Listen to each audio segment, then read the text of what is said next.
Mirëmbrëma dhe mirë se vini në War Report. Do t'jeni me mua Sali Doçen për gjatë minutave në vijim për të njohur më gjërësisht me zhvillimet kryesore sa i përket aspektit ushtarak dhe konfliktit në Europën lindore mes Ukrainës dhe Rusisë. Një ditë më parë u zbulua nga vetë Ukraina plani 20 pikësh i hartuar dhe i dakordsuar mes tyre dhe Shteteve të Bashkuara të Amerikës. Duke qenë se mes Moskës dhe Kievit nuk ka një kanal direkt diplomatik komunikimi, do duhet që të pritej që Rusia të jepte përgjigjen e saj pikërisht tek Shtetet e Bashkuara të Amerikës, të cilët janë ndërmjetësi kryesor sa i përket kësaj lufte. Megjithatë, deri më tani nuk ka pasur një përgjigje zyrtare nga Moska, por lajmi kryesor i ditës, sipas një analize të New York Times, është se Vladimir Putin do ta refuzojë këtë plan paqeje dhe arsyet janë të thjeshta. Diskutuan mbrëmjen e kaluar me general Det Prengën, por edhe me profesorin e marrëdhënieve ndërkombëtare, pa qartësi sa i përket faktit se marrëveshja prej 20 pikash nuk përfshin nenin ku do të kishte një zotim nga ana ukrainase se nuk do të synonte ta ndërsojë në NATO dhe mbi të gjitha çështja e pasgjidhur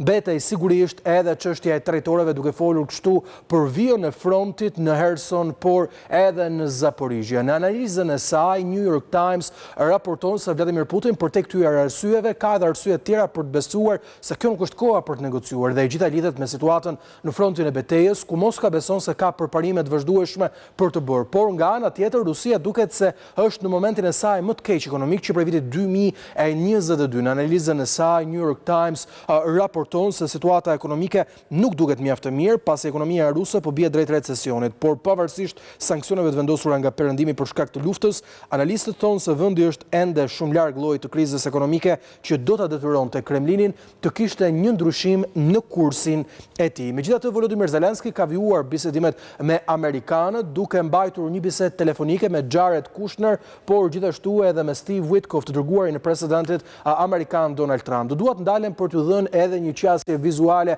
të asaj se për çfarë po flasim aktualisht, ku në fakt vetëm një ditë më parë Volodymyr Zelensky e bëri të qartë se vendi i tij ndoshta do të ishte i gatshëm të tërhiqej pra shkosa bëj fjalë për një plan amerikan në rajonin e Donetskut. Është pikërisht harta e cila tregon në ngjyrën e verdhë këtë territori, i cili do të ishte një zonë e lirë ekonomike në përbërjen e plot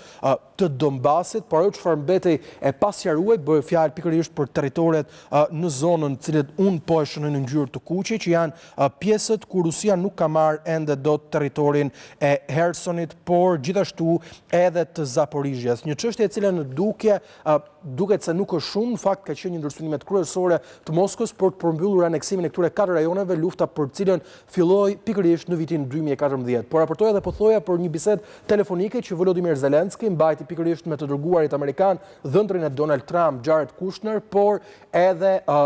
Steve Witkoff, të dërguarin e presidentit amerikan Donald Trump, i cili ishte fillimisht për lindjen e mesme, por tashmë duket se është kthyer për konfliktet mbar botërore. Presidenti i Ukrainës Volodymyr Zelensky tha se në këtë bisedë, e cila zgjati rreth 1 orë, diskutuan detaje, ide të mira dhe ide se si mund të afrojnë paqen e vërtetë, dhe kjo ka të bëjë me formatet, takimet dhe sigurisht me afatet kohore. Presidenti i Ukrainës thotë se tashmë ka pasur diskutime edhe mbi mënyrën se si Ukraina do të mund të bashkërendohet nëse Rusia do ta pranonte këtë plan paqeje dhe vendos e kontakteve mes dy vendeve. Është viti 4 ky me cilin Ukraina po përballet me krishtlindjet përgjakura. 4 persona humbën jetën në sulmet e fundit kryera nga Rusia dhe 35 të tjerë mbeten të plagosur. Pamjet e publikuara nga shërbimet e emergjencave në Ukrainë kanë treguar sulmet në rajone të ndryshme, duke përfshirë këtu Kievin, kryeqytetin e Ukrainës, e për të vjuar më pas me Chernihiv, rajonin e Sumit, Dnipropetrovsk, Kharkiv, por gjithashtu edhe në Odesa, ku ambulancat janë në zona të ndryshme. Ekipet zjarrfikse kanë ndërhyrë në ndërtesa të cilat kanë marrë flak, duke përfshirë këtu edhe pallatet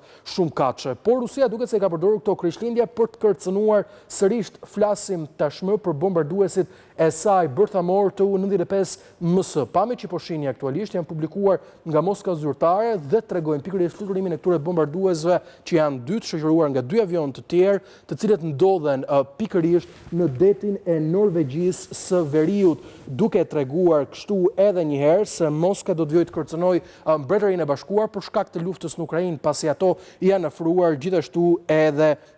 përveç detit norvegjez, kanë arritur edhe pranë brigjeve angleze. Ka pasur një reagim të menjëhershëm nga NATO, e cila ka ngritur pikërisht avionët e saj për të shoqëruar bombarduesit rusë në një fluturim i cili zgjati shtator dhe për të përzënë mbi gjitha ato që konsiderohen apo njihen ndryshe edhe si arinjt e Rusisë, janë ndër avionët më të rëndësishëm të flotës ushtarake të Rusisë, e cila nuk i ndal provokimet pikërisht edhe ndaj vendeve të NATO-s. Ndërkohë zhvillime ushtarake ka pasur edhe në ato të cilat nuk janë fronte aktuale aktive, por janë fronte sa i përket garës së teknologjisë. Bëhet fjalë për Kinën, e cila ka testuar dronin e saj Phantasm, i cili arrin një shpejtësi prej 925 km/h dhe ka një rrezaveprimi prej 2000 km, 10 metra i gjatë dhe 20 metra i gjerë. Ky dron është një ndër revolucionet më të mëdha të teknologjisë, pasi konsiderohet si fantasma dhe spiuni i ri i Kinës, i cili është shumë vështirë të detektohet nga sistemet ajrore, duke u bërë kështu i barazvlefshëm me një dron të njohur amerikan RQ-180, i cili është në funksion që prej vitit 2010 nga Shtetet e Bashkuara me një matësi tejet më të vogël, është një ndër dronët kryesorë të cilat Shtetet e Bashkuara të Amerikës e kanë përdorur në operacione zbulimi, por edhe në operacione të tjera me qëllim mbledhjen e të dhënave dhe marrjen e informacionit. Ndërkohë, ka pasur zhvillime edhe nga Korea e Veriut. Kim Jong-un është paraqitur pranë asaj që konsiderohet në ndecje e parë me fuqi bërthamore e Penjanit, janë publikuar nga Korea e Veriut pikërisht këto pamje të cilat tregojnë edhe këtë nëndece gjigande, e cila ka aftësinë të qëndrojë shumë gjatë se nëndecet e tjera në ujë dhe sigurisht të mos detektohet pasi pjesa e saj e sipërme nuk del në sipërfaqe. Nëse nëndecet e tjera qëndronin me ditë, pra kjo nëndece ka aftësinë për të qëndruar në ujë duke përfshirë këtu edhe vite të shumta. Është zhvillimi më i fundit që vjen teksa Penjani zyrtar po merr informacione të vazhdueshme, por gjithashtu edhe ndihmë nga pikërisht aleati i saj Rusia në këtë